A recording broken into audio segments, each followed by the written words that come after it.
Свердлау өлкәсе Түбән Серга районы Уфа шигъри авылының 4 гасырдан артык тарихы бар. Урал төбәгендәге күп кенә торак пунктлар белән чагыштырганда, бу авылда тормыш күпкә яхшырак булуын күрәсең. Биредә 300 хуҗалык, 500дән артык кеше яши, 3 мәчет эшли. Ә биредәге Уфа елгасы балаларның да, олыларның да рәхәтләнеп ял итү урыны. Анда су коенучыларны хәтта кыш айларында да күзәтергә мөмкин.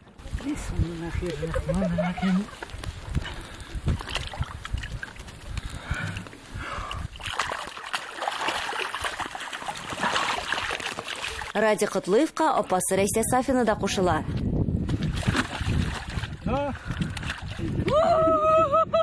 Ради һәм Рәйсә Уфа шигъри авылындагы данлыклы имтимшының балалары. Нәкъ менә ул 15 ел элек авылдагы 3нче мәчетне төзи.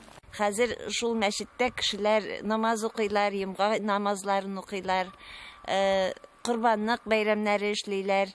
Инәемә бик зур савап була. Менә бу мәчетне. Мәчет салган кешеләргә бик зур савап була икән. Уфа шигырендә яшәүче имтимшыны яратып Кадимә апа дип дәшәләр. Аңа инде күп еллар дәва эзләп бөтен Россиядән киләләр икән.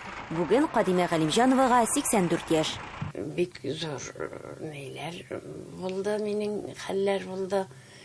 Ягылып бер ел эшләй алмадым. Авалай,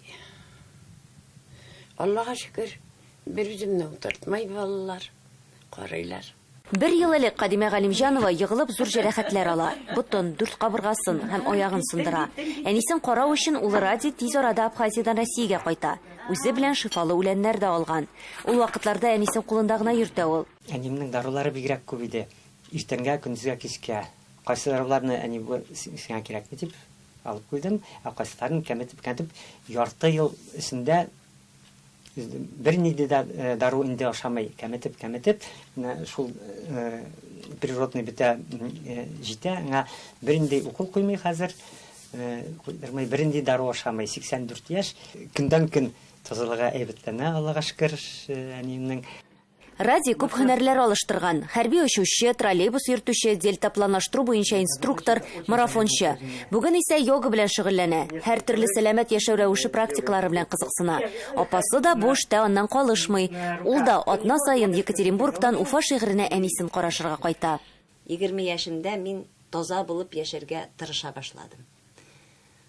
Ашауны үзгәрттем, гимнастика, закаливание. Балалар тазалар, Аллаға шүкір. 2 кызым да, 2 внучкам да. Кызыма инде 40 яшь. Мия 60 яшь булды. 2021 елда Рәйсә белән Ради әниләре тулысынча сәламәтләнер дип хыяллана. Хәер, бөтен дөнья халкына да теләкләре шул: саулык һәм тынычлык. Бәхетле булырга кирәк кешегә. Сөйнеп яшәргә кирәк, кайгырырга ярамый.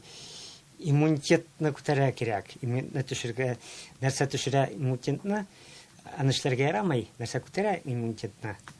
Шуны эшләргә кирәк. Уфа шигырендәге дәвалаучылар гаиләсе фикеренчә, җан һәм тән сәламәтлеге өчен төрле күнегүләр, дөрес туклану һәм чыныгулар белән бер рәттән рухи азык та мөһим.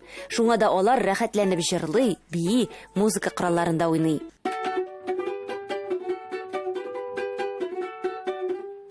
Эльвира Хөснетдинова, Әлфия Габдушева, Татарлар, Свердлау өлкәсе.